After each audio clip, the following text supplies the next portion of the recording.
The wooden door stood before them in the bitter February darkness, paint peeling like old scabs, a single candle flickering behind a frost-covered window. Harriet Tubman raised her fist to knock on what she thought was salvation. In 60 seconds it would become a death trap that would either destroy the Underground Railroad's most legendary conductor or create her greatest escape.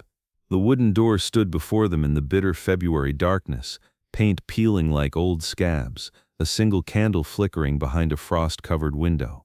Behind her, 5 escaped souls huddled against the bone-chilling cold. Young Marcus with his torn shirt and haunted eyes, Sarah clutching her shivering 12-year-old daughter Lucy, and old Benjamin leaning heavily on his carved walking stick. But none of them knew they had just knocked on the wrong door. The knock echoed 3 times through the silent night. Pause. 2 times. Pause. 1 final rap. The sacred signal they'd used for months along the treacherous Underground Railroad. Behind the door, heavy footsteps approached. Harriet's hand moved to the pistol hidden beneath her shawl. She'd never used it on a human being, but tonight might force her to cross that line. A lock turned. Another. The door creaked open 6 inches, and a man's weathered, suspicious face appeared. He was white, maybe 40, with a thick beard and calculating eyes that studied every detail of the desperate group. Where there should have been recognition, there was confusion. Where there should have been warmth, there was cold calculation. "Help you folks?" the man asked, his voice carrying a southern drawl that made Harriet's blood freeze. This wasn't their contact. This wasn't the safe house. This was something else entirely. Behind her, young Marcus drew a sharp breath. Sarah pulled trembling Lucy closer. Old Benjamin shifted against his walking stick, and Harriet could hear his mind racing through the same terrible realization pounding in her chest. They had knocked on the wrong door. The man studying their faces was exactly the type who would recognize what 5 Negroes traveling together at midnight meant, the type who'd seen reward posters, the type who wouldn't hesitate to turn them in for bounty money. But this man didn't know he was staring into the eyes of the most wanted woman in the South. He didn't know that Harriet Tubman had led 19 trips into slave territory and never lost a single person. He didn't know she carried more than just a gun under that shawl. She carried her greatest weapon, the ability to read people and find their weakness. The man's eyes narrowed as he took in the sight. A short, sturdy black woman with intelligent eyes. Teenage Marcus with his torn shirt and fearful expression. Sarah desperately clutching shivering Lucy. Elderly Benjamin breathing in labored puffs, all clearly running from something. "Y'all lost?" he asked, but his tone suggested he knew they weren't just lost travelers. Harriet studied his weathered face with intense scrutiny. That's when she noticed it, the critical detail that would save their lives. The way he held the door, not fully closed, not fully open. The way his eyes kept darting to little Lucy, shivering against her mother. This man had children. Harriet could tell by the way his expression softened when he looked at Sarah's suffering daughter.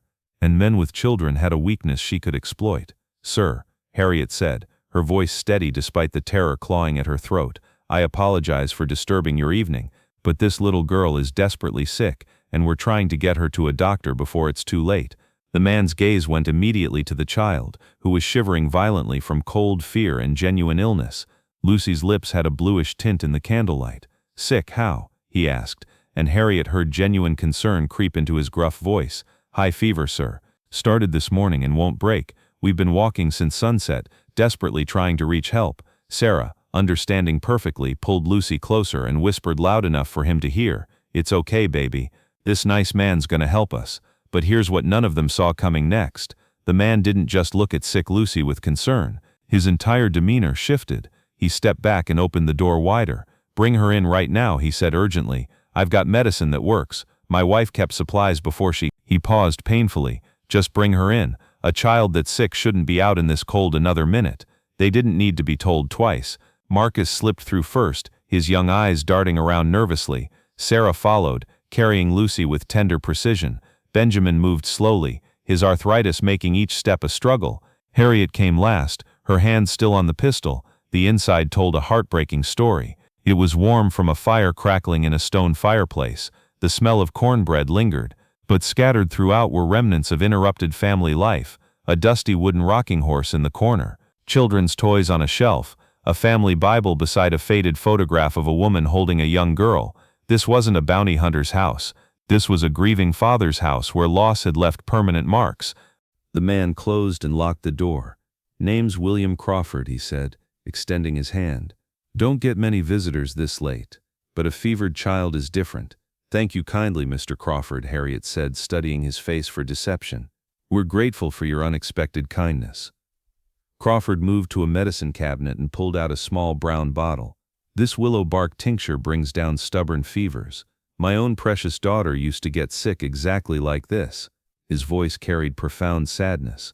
"Lost both her and my beloved wife to pneumonia 2 winters back.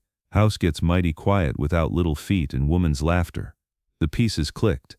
This man understood devastating loss, understood watching a child suffer helplessly.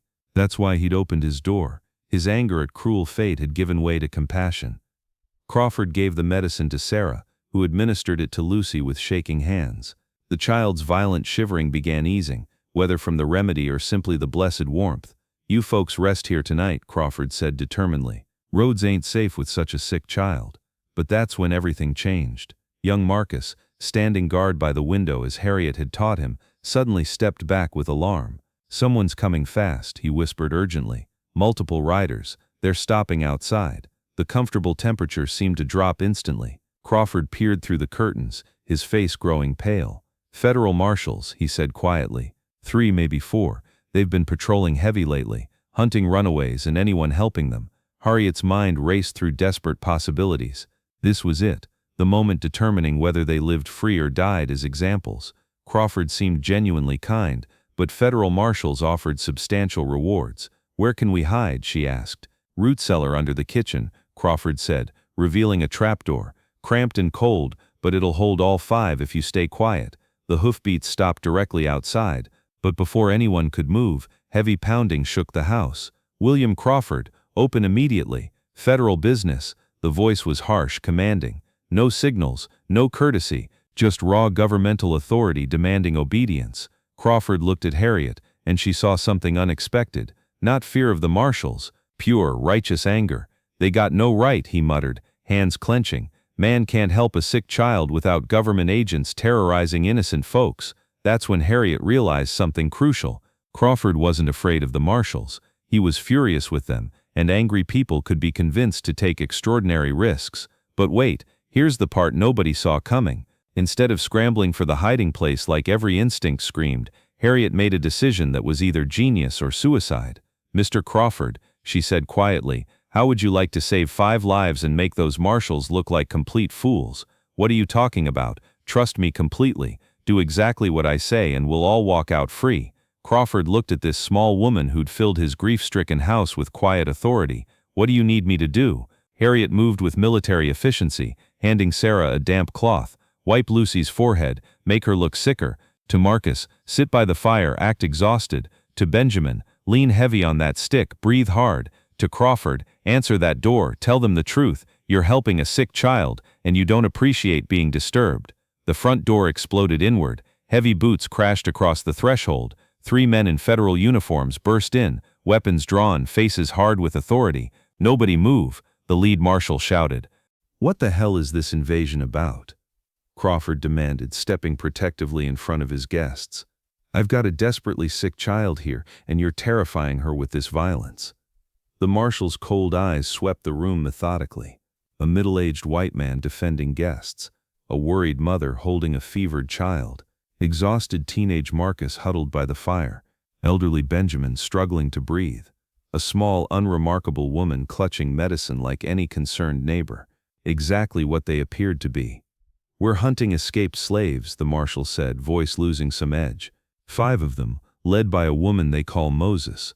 "Reliable information says they were seen here tonight." "Well, you can see I've got folks here, but they ain't what you're looking for," Crawford said firmly.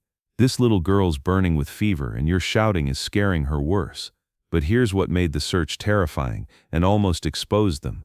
The youngest marshal approached Harriet directly. He'd been studying her face intently, something nagging at his memory. "You," he said, stepping closer. "Full name?" Harriet looked up with perfect confused innocence. "Nancy, sir. Nancy Johnson. I live down the road." "What exactly are you doing here at this suspicious hour?" "Helping with the child, sir. Her mama sent for me when the fever wouldn't break. I know herb medicine." The young marshal stared at her for an eternity. Harriet held his gaze calmly, showing nothing but innocent concern. Finally, he stepped back, apparently satisfied. The thorough search continued for 30 agonizing minutes. At one point, a marshal examined old Benjamin so closely that nervous sweat beaded on his forehead. When little Lucy stirred and whimpered, Sarah had to suppress protective instincts as a searcher came dangerously close. Throughout it all, they maintained their roles perfectly. Concerned neighbors, caring strangers, people whose only crime was kindness to a fevered child.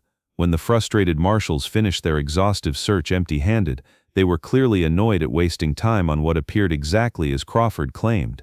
"If you see anything suspicious," the lead marshal said coldly before leaving, "report it immediately. Good money for information on these fugitives." After their footsteps faded, the house fell into profound silence. Crawford turned to Harriet with newfound respect.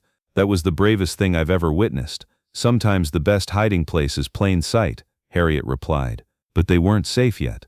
Dawn was coming with new dangers.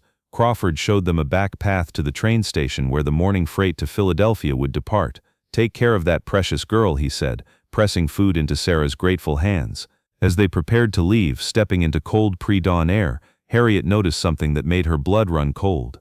In the muddy ground by Crawford's gate, clearly visible in faint moonlight, she saw a distinctive boot print.